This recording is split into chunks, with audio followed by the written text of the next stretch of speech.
Todo el que esté un poco atento a la televisión se habrá dado cuenta de que el mes pasado, a finales, en noviembre, es decir, hace 4 o 5 días, ya estaban encendiendo las luces de Navidad en España y en grandes ciudades y en muchas ciudades del mundo. Digamos que las principales ciudades del mundo, incluidas algunas de España, Vigo, en Galicia, que tiene una cantidad de luces impresionante, bueno, pues ya estaban dándole el pistoletazo de salida a la Navidad, ¿no? Es decir, que se puede decir que ya huele a Navidad.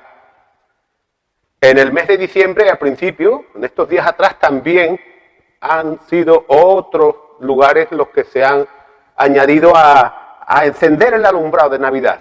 Y si mal no recuerdo, fue el viernes cuando el árbol más grande del mundo, el árbol de Navidad más grande del mundo, que según dicen es el que está en Nueva York, y ese, cuando enciende las luces del árbol de Navidad de Nueva York, es, por decirlo de alguna manera, cuando se le da el pistoletazo, como cuando están en los Juegos Olímpicos, por ejemplo, que está uno con una pistola y los que van a correr. Bueno, pues el que empieza o lanza o da el pistoletazo para el comienzo de la Navidad es el encendido de luces del árbol de Nueva York. Entonces, como digo, ya huele a Navidad. Y a mí siempre, desde hace ya muchos años, en el mes de diciembre, que es el mes de Navidad, siempre me ha gustado tener una reflexión sobre la Navidad. Y me gustaría comenzar esta reflexión con una pregunta. Y la pregunta es la siguiente: ¿sabíais que el diablo prefiere que cometamos errores? Prefiere que cometamos errores, pero que tengamos falsas creencias, malos pensamientos y todo eso en nuestra mente. Porque eso es lo que quiere el diablo. Pero ¿por qué quiere el diablo que tengamos falsas creencias, malos pensamientos, a que cometamos errores? ¿Por qué lo quiere el diablo? Bueno, porque el diablo sabe, y nosotros también, que los errores se pueden enmendar. Pero las falsas creencias y los malos pensamientos, principalmente las falsas creencias, ya es más difícil, a no ser que Dios haga el milagro. Nos equivocamos y podemos enmendar el error, pero las falsas creencias y los malos pensamientos, cuando los pone el diablo en nuestra mente, los pone porque sabe que será más difícil que enmendemos esos malos pensamientos y esas falsas creencias. Así que, fijaros, hermanos, que los psicólogos y los psiquiatras dicen que el hombre es lo que piensa. Es lo que dicen los psicólogos, que el hombre, el ser humano, es lo que piensa. Es decir, que somos lo que pensamos. Somos lo que pensamos. Por ejemplo, si sembramos un pensamiento, vamos a segar o vamos a cosechar una acción. Si sembramos una acción, seguramente que tendremos una costumbre. Si sembramos continuamente una acción, vamos a adquirir una costumbre. Si sembramos una costumbre, vamos a recoger un carácter. Y si sembramos un carácter en nuestra vida, vamos a cosechar un futuro, un destino. Porque esa es la ley. Así es como andamos las personas. Y quiero deciros que en la vida todo empieza por el pensamiento. Todo en la vida empieza por nuestro pensamiento. Y es por eso que el diablo quiere poner malos pensamientos y falsas creencias en nuestra mente, pero para que las pongamos en práctica. Quiero deciros que la Navidad es la fiesta más importante que se celebra en el mundo entero. No solamente en el mundo de la cristiandad, sino en el mundo entero. Y es la fiesta más importante porque incluso donde tienen pena de muerte, fijaros, donde tienen pena de muerte o cárcel por ser cristianos, incluso en esos países se celebra la Navidad.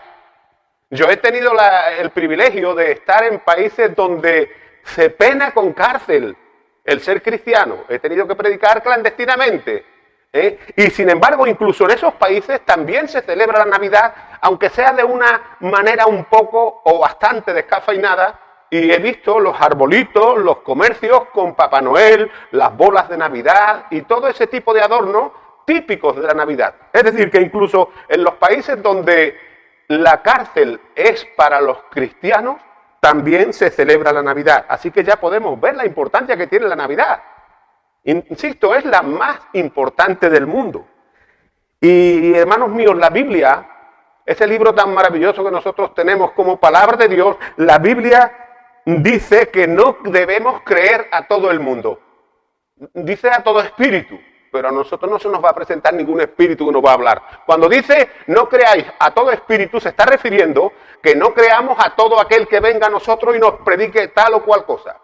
No creamos a todo el mundo, dice la palabra de Dios, sino que eso que nos dicen lo sometamos a la palabra de Dios para ver si lo que nos dicen es conforme a la palabra y es verdad. Por lo tanto, nos deberíamos preguntar si la manera en la que vamos a celebrar la Navidad sería la correcta o no. Porque claro, si es la correcta, si vamos a celebrar la Navidad de una manera correcta y que agrade a Dios, vamos a estar adorando a Dios. Si celebramos la Navidad de una manera incorrecta y que no agrada a Dios, vamos a estar celebrando al diablo. Porque es que no hay otra manera la balanza o se va para un sitio o se va para otro, no hay término medio. Y fíjate, mi querido hermano, que cuando la Biblia dice que no debemos creer a todo el mundo, no está diciendo que, como os he dicho antes, espíritu. No, esos espíritus son los falsos predicadores o los predicadores que vienen a nuestra vida. Por lo tanto, cuando la Biblia dice que no creamos a todo el mundo, sino que probemos si esas enseñanzas son de Dios, nos está diciendo que toda doctrina, toda enseñanza y toda creencia debe ser probada con la palabra de Dios, porque esa es la realidad y esa es la verdad de lo que tenemos que hacer. Así que en este tiempo deberíamos hacernos la pregunta que, insisto, se hace mucha gente en esta fecha: ¿cómo vamos a celebrar la Navidad? Y deberíamos hacernos esa pregunta porque muchísimas personas, la celebrarán con cotillones y borracheras. Otros haciendo todo tipo de maldades. Los cacos dándole un palo a una joyería o lo que sea.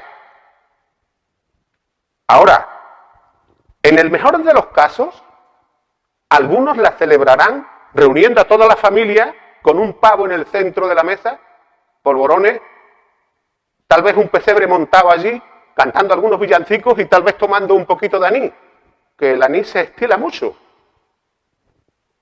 Por lo menos eso es lo que yo creo, se estila en la Navidad.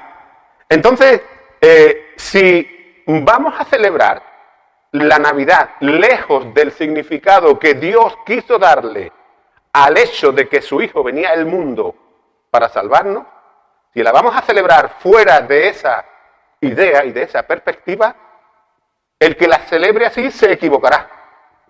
Y se equivocará, hermanos. Y se equivocará porque la Navidad no tiene absolutamente nada que ver con los polvorones, aunque están buenísimos. A mí me gustan los alfajores.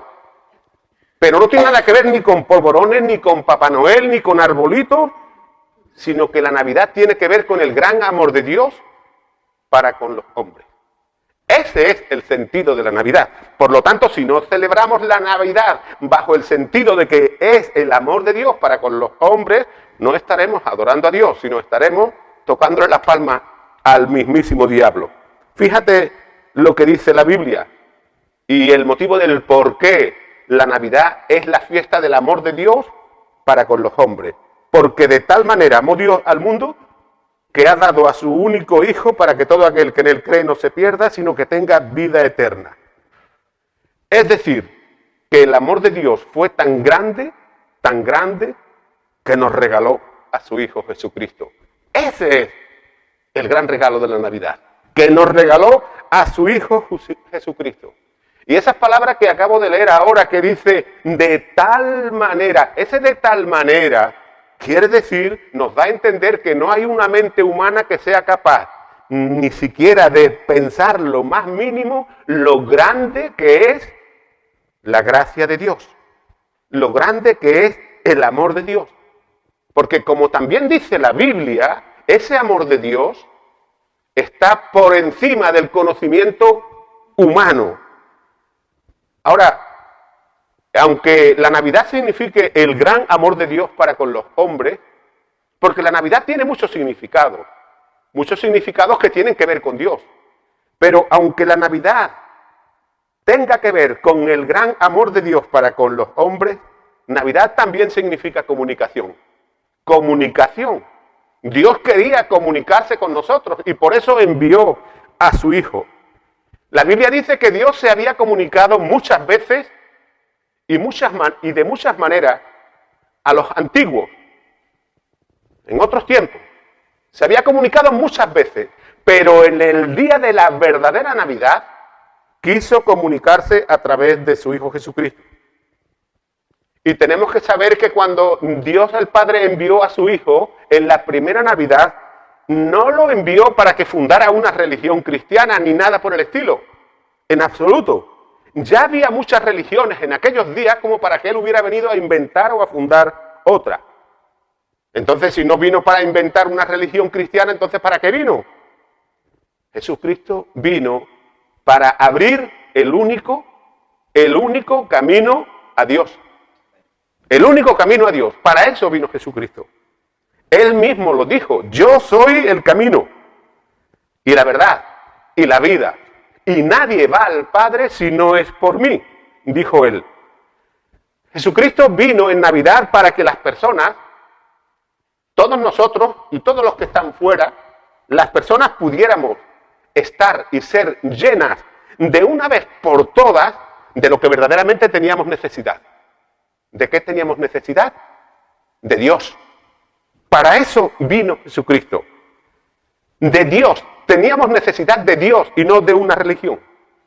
Por lo tanto, deberíamos tenerlo muy presente, que Jesús nació en un pesebre, murió en una cruz y resucitó de entre los muertos para que los que quieren seguirle conocieran cuál es y cuál fue el verdadero sentido y significado de la Navidad, es decir, de su venida. Por lo tanto, mis hermanos, deberíamos celebrar la Navidad con gratitud y por gratitud a Dios. ¿Por qué? Porque Dios el Padre nos regaló lo mejor que tenía, a su Hijo Jesucristo. Y deberíamos celebrarlo con gratitud y por gratitud a Dios el Padre, porque la Navidad, hermanos míos, que ya lo he dicho, pero lo voy a repetir, es la historia de amor más grande que jamás la humanidad ha conocido ni conocerá. Y el protagonista de aquella historia, como las películas, ¿verdad? Las películas tienen un protagonista. Uy, esta película, bueno, ve aquí la protagoniza. Pues la película, por decirlo así, de la Navidad, o la historia de la Navidad, el protagonista es Jesús, el Hijo de Dios. Porque, fijaros, ¿quién entendería la grandeza de un amor tan grande que es capaz de hacerse rico? Siendo rico es capaz de hacerse pobre. ¿Os imagináis, por ejemplo, ya la reina, la pobre murió, la reina Isabel, o el príncipe, o el rey Carlos, ya su hijo, o el rey Felipe en España? ¿Os imagináis que se haga pobre, que venda todas sus riquezas para hacer rico a cuantos súbditos españoles, por ejemplo, o ingleses, los enriqueciera? Pues eso no es lógico. Eso no es lógico. Pero sin embargo, eso fue lo que hizo Dios el Padre cuando envió a su Hijo. Dice la Biblia: porque ya conocéis la gracia de nuestro Señor Jesucristo. Y fíjate lo que dice: quien por amor a nosotros se hizo pobre siendo rico, para que todos nosotros, a través de su pobreza, fuéramos enriquecidos. Por lo tanto, vuelvo a insistir, en Navidad celebramos el gran regalo del amor de Dios, que es Jesucristo. Ahora, aquí en todo esto cabe otra pregunta. Y la pregunta sería, a ver, ¿quién sería aquel niño para que su nacimiento fuera tan importante como para que lo celebrara toda la humanidad? Porque la Navidad, insisto, se celebra hasta en los países no cristianos. Bueno, pues la pregunta, o mejor dicho, la respuesta a esa pregunta tendríamos que ir a buscarla unos 700 o 800 años antes de que Jesús naciera. Tendríamos que ir a buscarla al profeta Isaías. Isaías en el capítulo 9 dice, porque un niño, todavía no había nacido, pero ya lo estaba profetizando, porque un niño nos es nacido. Dice, nacerá, no, nos es nacido, es decir, que el profeta lo daba ya por seguro y cierto. Un niño nos es nacido, hijo nos es dado, y se llamará su nombre admirable, consejero, Dios fuerte, Padre eterno y príncipe de paz. Insisto, ¿quién sería aquel niño? ¿Por qué aquel niño, el nacimiento de aquel niño tendría tanta importancia para que toda la humanidad celebrara su nacimiento? En muchos sitios de manera descafeinada, por no decir en casi todos los sitios, y otros, como los cristianos, dándole el sentido que Dios le quiso dar. ¿Por qué tendría tanta importancia aquel niño, el nacimiento de aquel niño? Pues como lo acabo de decir, porque aquel niño sería el admirable, el consejero, el Dios fuerte, el Padre eterno y el príncipe de paz. Así de sencillo, así de sencillo. Y hermanos, Jesús fue el admirable. Jesús fue el admirable. Y Jesús fue admirable porque admirable fue su nacimiento. Y admirable fue su nacimiento porque, fijaros, Dios rompió todas las cadenas de la comprensión humana y de la ciencia, ya que en el nacimiento de Jesús solo hizo falta el Espíritu Santo de Dios y el vientre de María. Ahí no hubo ningún hombre de por medio. Admirable fue su nacimiento. Solo hizo falta el vientre de María y el Espíritu Santo de Dios. La Biblia dice que una virgen daría a luz un hijo y se le pondría por nombre Emmanuel, Jesús. Admirable fue su nacimiento, pero admirable también fue su vida. Y admirable fue su vida, mis hermanos, porque hasta sus enemigos dijeron de él, ningún hombre ha hablado nunca como este hombre ha hablado. Hasta sus propios enemigos. Admirable fue su vida no solamente porque los enemigos dijeron de él que nadie había hablado como Jesús, sino porque nadie ha vivido una vida tan santa como la que vivió el Hijo de Dios. Él sanó a los enfermos, todos lo sabemos, dio la vista a los ciegos, dio de comer al hambriento, resucitó a los muertos y lo más importante, nunca pasó una factura por los servicios que él prestó. Nosotros, y no estoy diciendo que eso no sea correcto, hacemos un trabajo y queremos cobrar. Él nunca pasó una factura por sus servicios. Admirable fue su vida. Admirable fue su vida. Admirable fue su nacimiento, admirable fue su vida, pero admirable también fue su muerte. Y cualquiera podría pensar, bueno, ¿y qué tendría de admirable la muerte de Jesús? Porque uno en Roma, en aquellos días, y Jerusalén e Israel en aquellos entonces era una provincia romana, las muertes en cruz era prácticamente a diario. Los peores criminales a la cruz. Como digo, la muerte de Jesús también fue admirable. Y fue admirable no porque fuera en una cruz, porque en la cruz moría muchísima gente. De hecho, al lado de Jesús murieron 2 en una cruz. Fue admirable porque mientras que vosotros y yo vamos a morir por culpa de nuestros pecados, Jesús murió para pagar la culpa que nosotros teníamos por nuestros pecados. Nadie tuvo una muerte tan... Es que no encuentro palabras para describirlo. Una muerte tan horrible como la de Jesús. Pero admirable fue su muerte también. Y fijaros, por increíble que parezca, admirable fue la muerte de Jesús porque por increíble que parezca, Jesús disfrutó su muerte, cada segundo de su muerte, diría yo, como nadie ha disfrutado su muerte. Y fijaros que, por favor, que nadie me malinterprete aquí, que yo no estoy diciendo que cuando el romano le clavaba los clavos no dijera ¡ay! Porque el grito de dolor llegaría hasta el cielo y le rompería los tímpanos, hablando metafóricamente al Padre.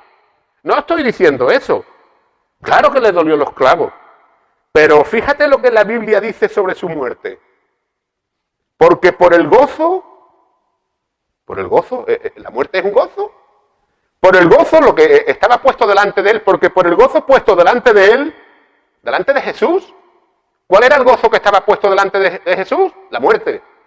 Por el gozo de la muerte, Jesús sufrió en la cruz, fijaros, sin que le importara lo más mínimo, ni el sufrimiento ni la deshonra que tendría, porque él pasó una deshonra impresionante. El santo muriendo por los pecadores. Y fíjate que yo entiendo que algunos de vosotros tal vez digan, bueno, es de loco decir que Cristo saboreó su muerte. Yo eso lo entiendo, pero fijaros,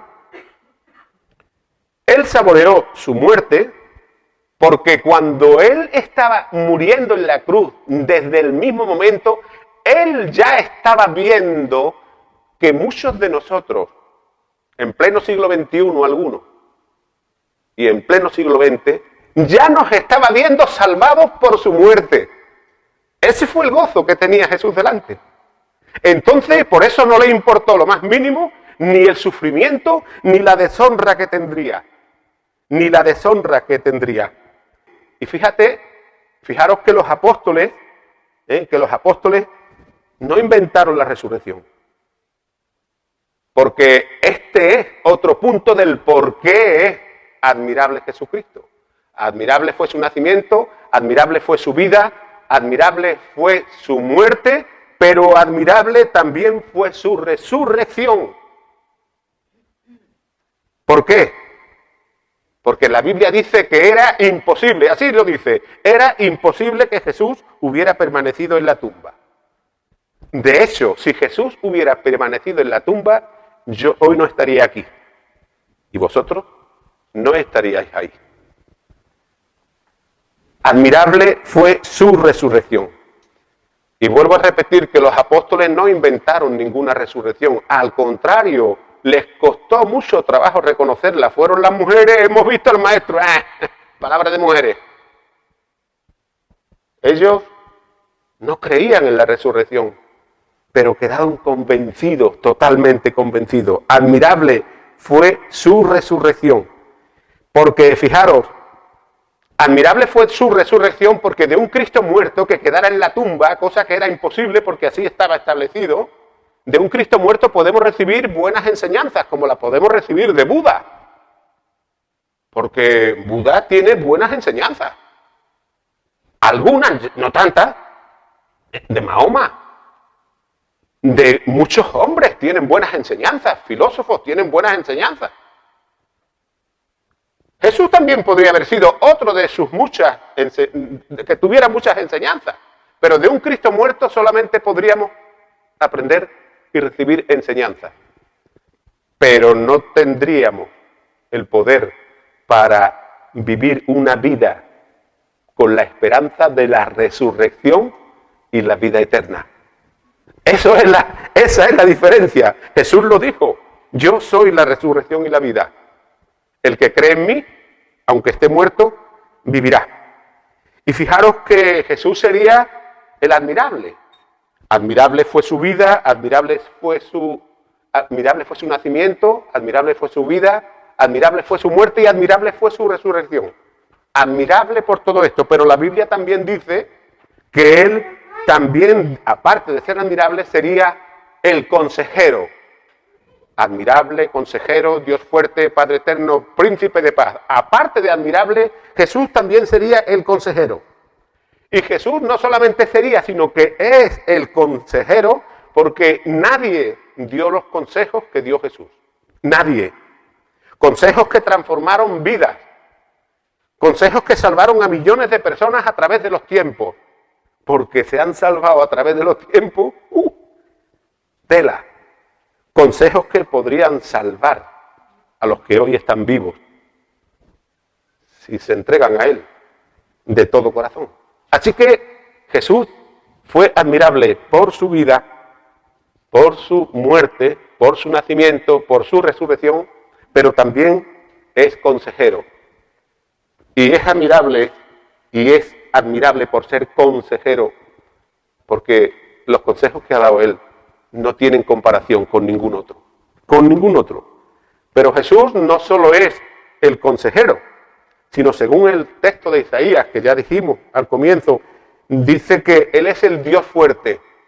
Jesús es el Dios fuerte. Y Jesús es el Dios fuerte porque solo Él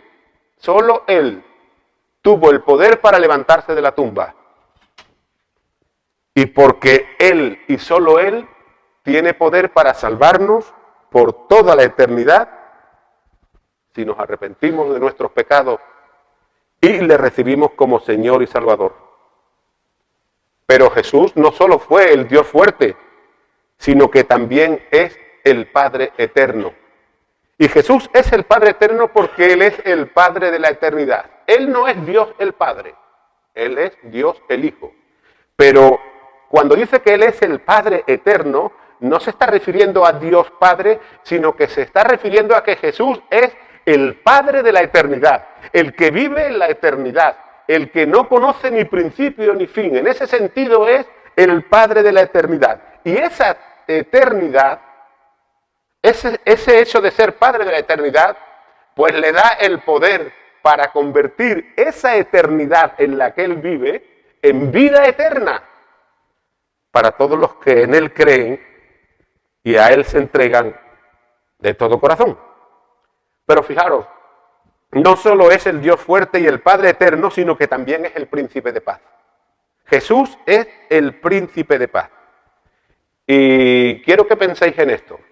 Yo no sé cuándo empezó los premios Nobel, creo que fue en 1900 y poquito. Cada año se han, otorgado los premios Nobel de la paz, de esto, de aquello, pero me voy a ceñir solamente al premio Nobel de la paz.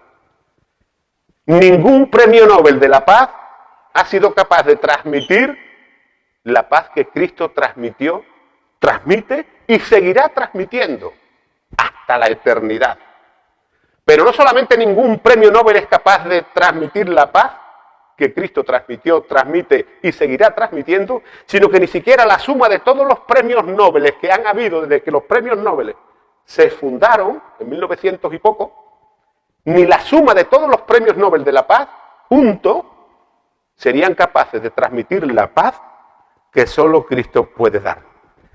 ¿Y por qué no pueden transmitir esa paz? Porque como dice la Biblia, la paz que Cristo da es la que sobrepasa todo entendimiento humano. Y los premios Nobel son humanos. Entonces ellos no pueden transmitir la paz, por muy premio Nobel que sea, y han habido grandes personas, ¿no?, humanamente hablando. La paz que Cristo da sobrepasa todo entendimiento. Y por último, ya estoy acabando, Navidad también significa que con uno estemos mirando a los polvorones, a quien le gusten los polvorones, pero que con el otro ojo tenemos que estar mirando a la cruz. Navidad también significa que hay que mirar a la cruz. Hay que mirar a la cruz.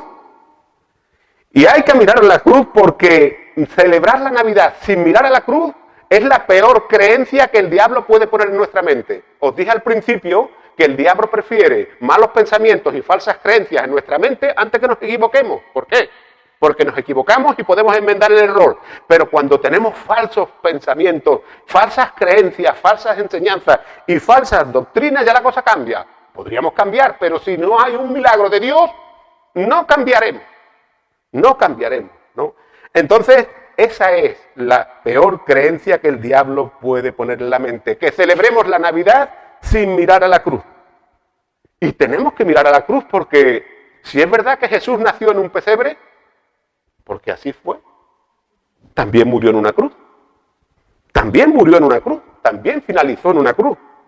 Y fijaros, aunque es una escena totalmente distinta, de alegría, el nacimiento, la Navidad con la muerte, aunque en la cruz veamos en aquella escena de la cruz la imagen de un Cristo apaleado, derrotado, destrozado, vencido, humillado y abandonado de Dios el Padre, aunque veamos esa imagen, aquella imagen o esa imagen iba a traer la mayor bendición que jamás la humanidad ha conocido, ni conocerá: salvación y vida eterna. Hasta el mismo Padre, hasta tuvo que decir, después de apaleado, vencido, destrozado, tuvo que decir: Padre, ¿por qué me ha desamparado? Pues esa imagen de Cristo iba a traer la mayor bendición que jamás la humanidad ha conocido ni conocerá, porque es la salvación y la vida eterna. ¿Sabéis por qué Jesús padeció esa muerte tan horrorosa? Porque es horrorosa la muerte de una cruz. Hace unos cuantos años, cuando yo estaba en Cádiz, en la iglesia bautista de Cádiz, hace ya 12 o 15 años, todavía el pastor que murió estaba vivo, y invitamos a un médico anestesista que nos habló de los padecimientos de la cruz conforme a los conocimientos que de medicina él tenía. Este médico trabaja en Gibraltar y fue horrible. La muerte de Jesús fue horrible. Pero insisto, ¿sabéis por qué Jesús sufrió esa muerte tan horrorosa? Pues porque Dios el Padre le machacó como el que pisa una cucaracha. Dios el Padre le machacó como cuando un vendimiador aquí en Jerez, la vendimia, pisa la uva hasta que salga hasta la última gota del mosto. Dios el Padre le machacó porque la Biblia dice en Isaías que Jesús fue molido, machacado por nuestros pecados. Dice que el castigo para que todos nosotros pudiéramos tener paz lo sufrió Él, y que por su muerte, por su machaque, fuimos nosotros salvados. Así. Y le machacó, y perdonadme porque esta es la cuarta vez que repito, machacó, y le machacó, y esto es lo más importante. El Padre machacó, Dios el Padre machacó a Jesús y le trató como si Jesús hubiera vivido nuestra vida de pecado. ¿Para qué? ¿Por qué le machacó como si Jesús hubiera vivido nuestra vida? Pues para tratarnos a nosotros precisamente como si nosotros hubiésemos vivido la vida tan santa que vivió Jesús. Y mientras que la sangre de Jesús corría en la cruz, desde la cabeza hasta los pies, pasándole por todo el cuerpo, y él mirando al cielo decía: Padre, perdónalos porque no saben lo que hacen. Fijaros, estaba pidiendo perdón por los que le crucificamos. Porque Jesús no fue crucificado por una banda de judíos en un complot diabólico entre los judíos y los romanos, aunque ellos fueran los autores materiales, sino que Jesucristo fue crucificado por tu pecado y por mi pecado. Así. Entonces, cuando su sangre corría y él mirando al cielo decía: Padre, perdónalos porque no saben lo que hacen. No sabíamos lo que estábamos haciendo. Con esas palabras y con los brazos en cruz, porque no podía estar de otra manera, porque estaba crucificado, era como si quisiera darnos un abrazo, y con esas palabras nos estaba diciendo: te amo y te amo. Otra cosa más. Junto a la cruz de Jesús había dos cruces, con dos criminales. Dos criminales que estaban representándote a ti, que estás ahí sentado, seas hombre o seas mujer. Y a mí, que estoy aquí de pie. Porque a Jesús, insisto, no fue crucificado por un complot diabólico de los judíos y llevado a la práctica por los romanos, sino que fue crucificado por tu pecado y por mi pecado. En Navidad, hermanos míos, celebramos el aniversario del nacimiento de Jesús. Porque esto es todos los años. Es como cuando cumple 25. Bueno, el 26, feliz cumpleaños, feliz. Es el aniversario. En las personas de cumpleaños feliz y el nacimiento de Jesús es pandereta, villancico, pero es el aniversario. Es decir, que en Navidad celebramos el aniversario del nacimiento de Jesús. Pero la Biblia dice que ese mismo Jesús que un día nació indefenso como un niño, que cuando era chiquitito su madre y su padre adoptivo, José, tuvieron que irse a Egipto porque el rey Herodes se lo quería cargar, ese niño que nació indefenso, en la eternidad será el juez de los vivos y de los muertos. Y ahora me gustaría hacerte una pregunta.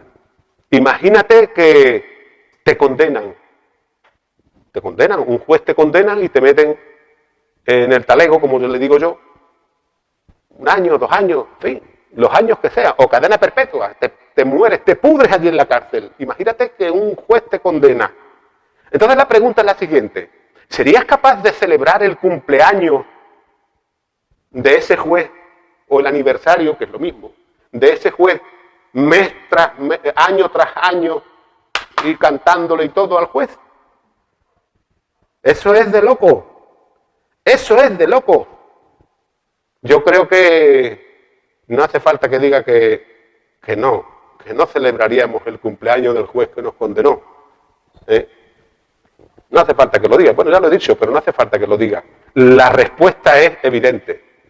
Nadie en su sano juicio sería tan tonto como para celebrar el cumpleaños del juez que le condenó. De hecho, a mí me gusta siempre decir una frase que yo repito de cuando en cuando hablo de este tema. Ni el tonto más tonto de todos los tontos habidos y por haber entre los tontos, ya van 5 veces la que he dicho tonto, sería tan tonto 6 veces como para celebrar el nacimiento del que un día será su juez. Porque aquel que celebre el nacimiento de Jesús, como lo quiera celebrar, pero sin que tenga en la mente y en el corazón el significado que Dios quiso dar al enviar a su Hijo Jesucristo a la cruz y al mundo, pues la verdad es que el fresco le va a correr, pero por toda la eternidad. Por lo tanto, a toda esa persona, si conocéis a alguno que va a celebrar la Navidad así, cada uno tenemos amistades, conocemos familiares, amigos, que van a celebrar así la Navidad, pues que le digamos que van a celebrar al que su juez será en la eternidad. Ahora, me gustaría que pudieras pensar en estas palabras que dice la Biblia. La Biblia dice que hoy es el día aceptable, que hoy es el día de salvación.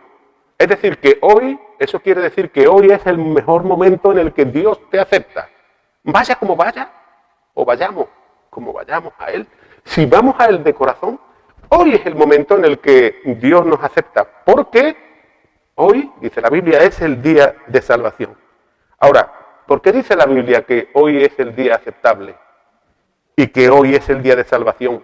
Y también dice la Biblia que si hoy oyes la voz de Dios, no la mía, sino la de Dios, no endurezcas tu corazón. ¿Por qué dice todo eso la Biblia? Dice que hoy es el día aceptable y que hoy es el día de salvación. Hoy, porque el pasado no existe. Hoy el pasado no existe, ayer no existe, el pasado pasó, murió y ya no volverá. Dice que hoy es el día aceptable y el día de salvación porque el futuro, mañana, es incierto. El futuro nadie lo conoce. Y ni vosotros ni yo sabemos si mañana vamos a ver la luz del sol. Dice que hoy es el día de salvación y el día aceptable porque si el pasado pasó y no volverá y el futuro es incierto y nadie lo conoce, entonces, ¿qué es lo único que tenemos? ¿Qué es lo único que conocemos? El presente, hoy, aquí y ahora. Por eso Dios quiere que hoy, aquí y ahora, el que no le haya dicho sí al Señor, pues que sepa que hoy es su tiempo.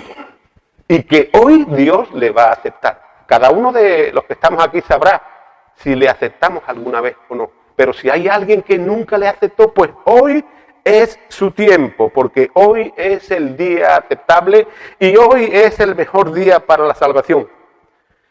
Entonces, mis queridos hermanos, mi querido amigo, por último ya, con esto acabo. Si hay alguien que no recibiera a Jesús y le recibe de verdad, hoy Él va a perdonar todo su pasado, por muy oscuro y negro que haya sido. Él va a darle un presente glorioso, lleno de esperanza. Y Él le va a garantizar el mejor futuro que haya podido imaginar. ¿Por qué? Porque será un futuro que tendrá toda la eternidad en la presencia de Dios. Por lo tanto, que el Señor os bendiga a todos, pero especialmente, tal vez, a esa persona que esté sintiendo de parte de Dios que todavía no le aceptó como debería haberle aceptado.